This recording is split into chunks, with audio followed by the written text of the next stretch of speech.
Neither Kaufman nor Mahogany knew it, but at 96th and Broadway, the police had arrested what they took to be the subway killer, having trapped him in one of the uptown trains. A small man of European extraction, wielding a hammer and a saw, had cornered a young woman in the second car and threatened to cut her in half in the name of Jehovah. Whether he was capable of fulfilling his threat was doubtful. As it was, he didn't get the chance. While the rest of the passengers, including 2 Marines, looked on, the intended victim landed a kick to the man's testicles. He dropped the hammer. She picked it up and broke his lower jaw and right cheekbone with it before the Marines stepped in. When the train halted at 96th, the police were waiting to arrest the subway butcher. They rushed the car in a horde, yelling like banshees and scared as shit. The butcher was lying in one corner of the car with his face in pieces. They carted him away, triumphant. The woman, after questioning, went home with the Marines. It was to be a useful diversion, though Mahogany couldn't know it at the time. It took the police the best part of the night to determine the identity of their prisoner, chiefly because he couldn't do more than drool through his shattered jaw. It wasn't until 3:30 in the morning that one Captain Davis, coming on duty, recognized the man as a retired flower salesman from the Bronx called Hank Vasarely. Hank, it seemed, was regularly arrested for threatening behavior and indecent exposure, all in the name of Jehovah. Appearances deceived. He was about as dangerous as the Easter Bunny. This was not the subway slaughterer, but by the time the cops had worked that out, Mahogany had been about his business a long while. It was 11:15 when Kaufman got on the express, through to Mott Avenue. He shared the car with 2 other travellers. One was a middle-aged black woman in a purple coat, the other a pale, acne-ridden adolescent, who was staring at the "Kiss MY White Ass" graffiti on the ceiling with spaced-out eyes. Kaufman was in the first car. He had a journey of 35 minutes duration ahead of him. He let his eyes slide closed, reassured by the rhythmical rocking of the train. It was a tedious journey, and he was tired. He didn't see Mahogany's face either, staring through the door between the cars, looking through for some more meat. At 14th Street, the black woman got out. Nobody got in. Kaufman opened his eyes briefly, taking in the empty platform at 14th, then shut them again. The doors hissed closed. He was drifting in that warm somewhere between awareness and sleep, and there was a fluttering of nascent dreams in his head. It was a good feeling. The train was off again, rattling down into the tunnels. Maybe, at the back of his dozing mind, Kaufman half-registered that the doors between the second and first cars had been slid open. Maybe he smelt the sudden gush of tunnel air, and registered that the noise of wheels was momentarily louder. But he chose to ignore it. Maybe he even heard the scuffle as Mahogany subdued the youth with the spaced-out stare. But the sound was too distant, and the promise of sleep was too tempting. He drowsed on. For some reason his dreams were of his mother's kitchen. She was chopping turnips and smiling sweetly as she chopped. He was only small in his dream, and was looking up at her radiant face while she worked. Chop, chop, chop. His eyes jerked open. His mother vanished.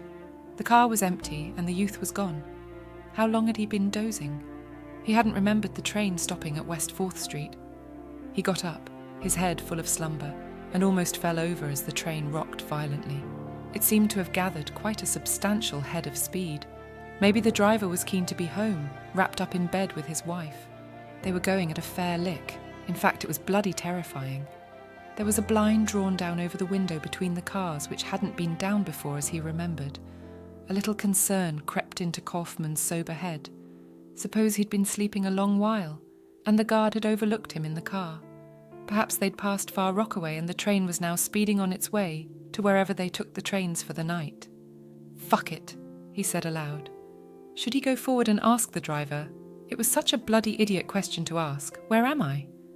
At this time of night was he likely to get more than a stream of abuse by way of reply? Then the train began to slow. A station. Yes, a station. The train emerged from the tunnel and into the dirty light of the station at West 4th Street. He'd missed no stops. So where had the boy gone? He'd either ignored the warning on the car wall forbidding transfer between the cars while in transit, or else he'd gone into the driver's cabin up front. Probably between the driver's legs even now, Kaufman thought, his lip curling. It wasn't unheard of. This was the Palace of Delights after all, and everyone had their right to a little love in the dark.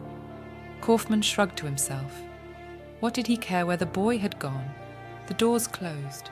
Nobody had boarded the train. It shunted off from the station, the lights flickering as it used a surge of power to pick up some speed again. Kaufman felt the desire for sleep come over him afresh, but the sudden fear of being lost had pumped adrenaline into his system, and his limbs were tingling with nervous energy.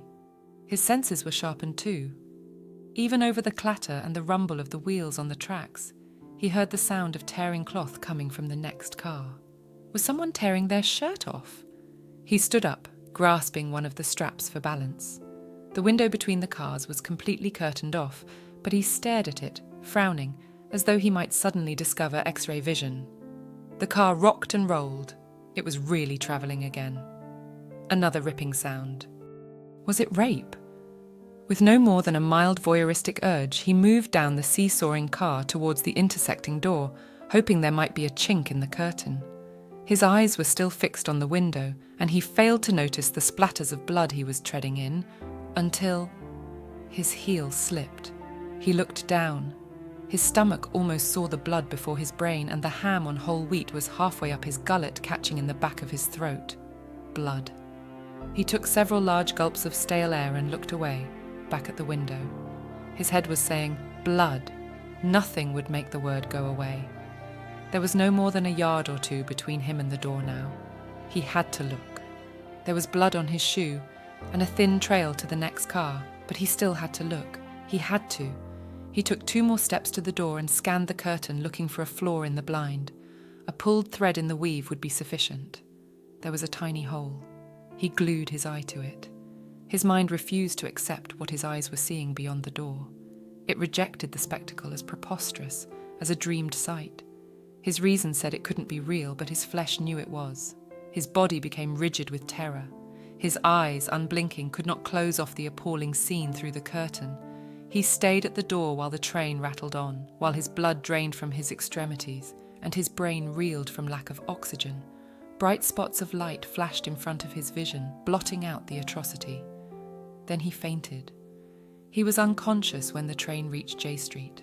He was deaf to the driver's announcement that all travellers beyond that station would have to change trains. Had he heard this, he would have questioned the sense of it. No trains disgorged all their passengers at J Street. The line ran to Mott Avenue via the Aqueduct racetrack past JFK Airport. He would have asked what kind of train this could be, except that he already knew. The truth was hanging in the next car. It was smiling contentedly to itself from behind a bloody chainmail apron. This was the midnight meat train. There's no accounting for time in a dead faint. It could have been seconds or hours that passed before Kaufman's eyes flickered open again, and his mind focused on his newfound situation. He lay under one of the seats now, sprawled along the vibrating wall of the car, hidden from view. Fate was with him so far, he thought. Somehow, the rocking of the car must have jockeyed his unconscious body out of sight. He thought of the horror in car 2 and swallowed back vomit. He was alone. Wherever the guard was, murdered perhaps, there was no way he could call for help. And the driver? Was he dead at his controls? Was the train even now hurtling through an unknown tunnel, a tunnel without a single station to identify it, towards its destruction? And if there was no crash to be killed in, there was always the butcher, still hacking away a door's thickness from where Kaufman lay. Whichever way he turned, the name on the door was death. The noise was deafening, especially lying on the floor. Kaufman's teeth were shaking in their sockets, and his face felt numb with the vibration. Even his skull was aching.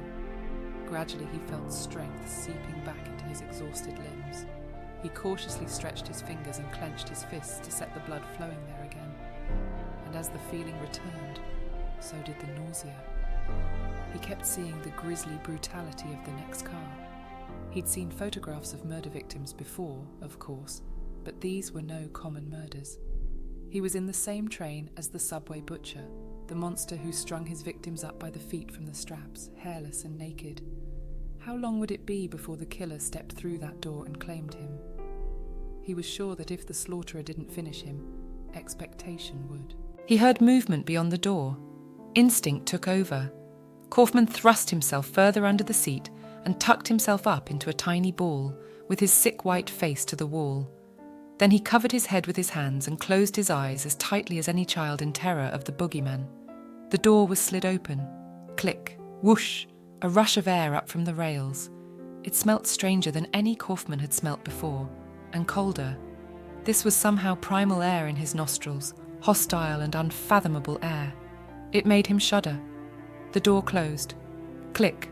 The butcher was close, Kaufman knew it. He could be standing no more than a matter of inches from where he lay. Was he even now looking down at Kaufman's back? Even now bending, knife in hand, to scoop Kaufman out of his hiding place, like a snail hooked from its shell? Nothing happened. He felt no breath on his neck. His spine was not slit open. There was simply a clatter of feet close to Kaufman's head. Then that same sound receding. Kaufman's breath, held in his lungs till they hurt, was expelled in a rasp between his teeth. Mahogany was almost disappointed that the sleeping man had alighted at West 4th Street.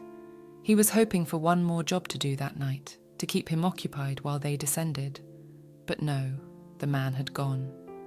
The potential victim hadn't looked that healthy anyway, he thought to himself. He was an anemic Jewish accountant, probably. The meat wouldn't have been of any quality. Mahogany walked the length of the car to the driver's cabin. He'd spend the rest of the journey there. My Christ, thought Kaufman, he's going to kill the driver. He heard the cabin door open, then the voice of the butcher, low and hoarse. Hi, hi. They knew each other. All done? All done. Kaufman was shocked by the banality of the exchange. All done? What did that mean? All done. He missed the next few words as the train hit a particularly noisy section of track. Kaufman could resist looking no longer. Warily, he uncurled himself and glanced over his shoulder down the length of the car. All he could see was the butcher's legs and the bottom of the open cabin door. Damn, he wanted to see the monster's face again. There was laughter now. Kaufman calculated the risks of his situation, the mathematics of panic. If he remained where he was, sooner or later the butcher would glance down at him, and he'd be mincemeat. On the other hand, if he were to move from his hiding place, he would risk being seen and pursued, which was worse, stasis and meeting his death trapped in a hole, or making a break for it and confronting his maker in the middle of the car. Kaufman surprised himself with his mettle. He'd move. Infinitesimally slowly, he crawled out from under the seat, watching the butcher's back every minute as he did so. Once out, he began to crawl towards the door. Each step he took was a torment, but the butcher seemed far too engrossed in his conversation to turn round. Kaufman had reached the door. He began to stand up, trying all the while to prepare himself for the sight he would meet in car 2. The handle was grasped, and he slid the door open. The noise of the rails increased, and a wave of dank air, stinking of nothing on earth, came up at him. Surely the butcher must hear, or smell. Surely he must turn. But no. Kaufman skinned his way through the slit he had opened, and so through into the bloody chamber beyond. Relief made him careless. He failed to latch the door properly behind him, and it began to slide open with the buffeting of the train. Mahogany put his head out of the cabin and stared down the car towards the door. "What the fuck's that?" said the driver. "Didn't close the door properly, that's all." Kaufman heard the butcher walking towards the door. He crouched, a ball of consternation, against the intersecting wall, suddenly aware of how full his bowels were. The door was pulled closed from the other side, and the footsteps receded again. Safe, for another breath at least. Kaufman opened his eyes, steeling himself for the slaughter pen in front of him. There was no avoiding it. It filled every one of his senses. The smell of opened entrails, the sight of the bodies, the feel of fluid on the floor under his fingers, the sound of the straps creaking beneath the weight of the corpses, even the air, tasting salty with blood. He was with death absolutely in that cubbyhole, hurtling through the dark. But there was no nausea now. There was no feeling left but a casual revulsion. He even found himself peering at the bodies with some curiosity. The carcass closest to him was the remains of the pimply youth he'd seen in car 1. The body hung upside down, swinging back and forth to the rhythm of the train, in unison with its 3 fellows, an obscene dance macabre.